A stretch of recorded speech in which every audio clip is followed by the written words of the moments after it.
പത്മനാഭസ്വാമി ക്ഷേത്രത്തിന്റെ അഗ്രഹാര റോഡിലൂടെയുള്ള പ്രസാദ നടത്തം അതൊരു പ്രത്യേക പോസിറ്റീവ് വൈബ് തന്നെയാണ്. ഓരോ വീടിന്റെയും മുന്നിലായി അവരിടുന്ന പല കോലങ്ങളും നമുക്ക് കണ്ട് നടക്കാൻ സാധിക്കും. അതൊരു പ്രത്യേക ഫീല് തന്നെയാണ്.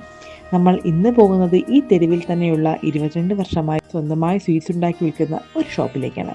നല്ല മാലഡുവും റവലഡുവും തുടങ്ങി ഈന്തപ്പഴവും ഉണക്കമുന്തിരിയും ചേർത്തുണ്ടാക്കിയ ഈന്തപ്പഴ ലഡു ഉൾപ്പെടെ ഇവിടെ കിട്ടും. കൂടാതെ നല്ല നറുനെയ്യിൻ്റെ മണവും രുചിയുമുള്ള വായിലിട്ടാൽ അലിയുന്ന കേസരിയും ഇവരുടെ തന്നെ സ്പെഷ്യലായ സോഫ്റ്റ് നല്ല ഹൽവയും ഒക്കെ നമ്മൾ ടേസ്റ്റ് ചെയ്തിട്ടുണ്ടായിരുന്നു.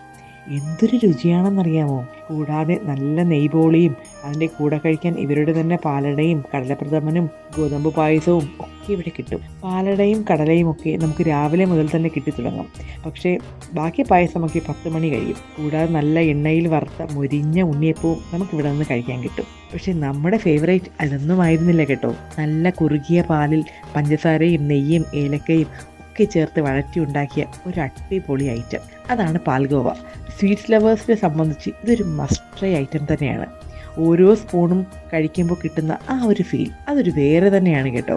കൂടാതെ ഒരുപാട് ബേക്കറി ഐറ്റംസും ഇവിടെ കിട്ടും. അപ്പോൾ സ്പോട്ട് മറക്കണ്ട, പത്മനാഭസ്വാമി ക്ഷേത്രത്തിൻ്റെ വടക്കേ തെരുവിലുള്ള ശാസ്ത്ര സ്വീറ്റ്സ്. അപ്പോൾ ഓക്കെ, ബൈ.